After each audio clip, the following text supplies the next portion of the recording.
really nice experiment is the exploding can experiment, which I tend to use for when we're doing energy types, energy transfers, or sometimes actually also when you're looking at bigger aspect of safety and house safety.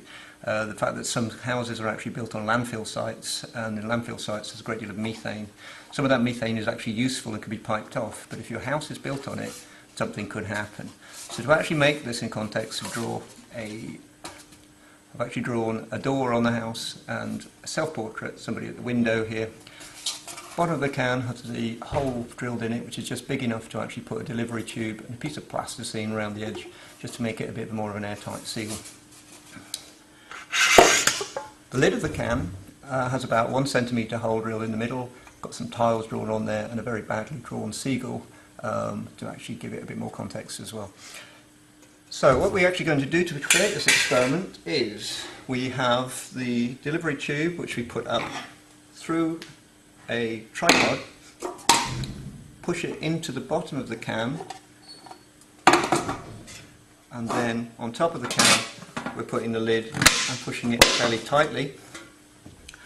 What I'm then going to do is obviously make sure I have a safety screen, which is actually between the apparatus and the students. And in order to do this experiment, I will actually be using goggles as well.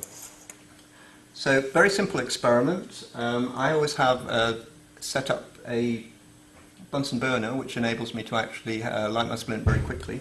And the first thing we have to do is to fill the can with gas. So I just switch the gas on. I tend to leave it for only about 20-30 seconds. During this time, I light my splint. I now turn off the gas tap, pull the delivery tube from the bottom and set fire to the top.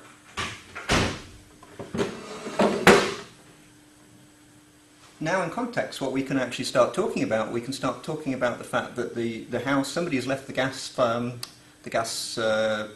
cooker on. Now in context we can start looking at and thinking, what's actually happened in the house? Somebody's actually left the gas on without igniting the cooker. The house is actually filling with gas. Now it's quite possible that somewhere within that house there is actually a flame which is actually igniting and burning very similarly to this flame here that we have here. And at the moment we start talking about, is this dangerous? What's actually happening here? If the fire brigade came, what would they actually see?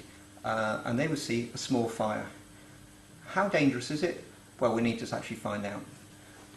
With this experiment, what actually will happen is the flame will start to reach a point where it's actually going out. At this point you can start talking to the students and saying, oh well, it seems to have gone out. What's actually happened? They will tend to indicate, they tend to feel that the hole in the bottom is where we might have lost the gas from. And what we're actually waiting for, and the students don't actually realise this, because now is a point where we're going, it seems to be out. Just make sure you keep a view on the safety. At this point we need to make sure that we keep a view on the safety, see what happens. Big bang, and that would have actually killed the fireman, destroyed me, and the seagull on the roof wouldn't be in too great state either.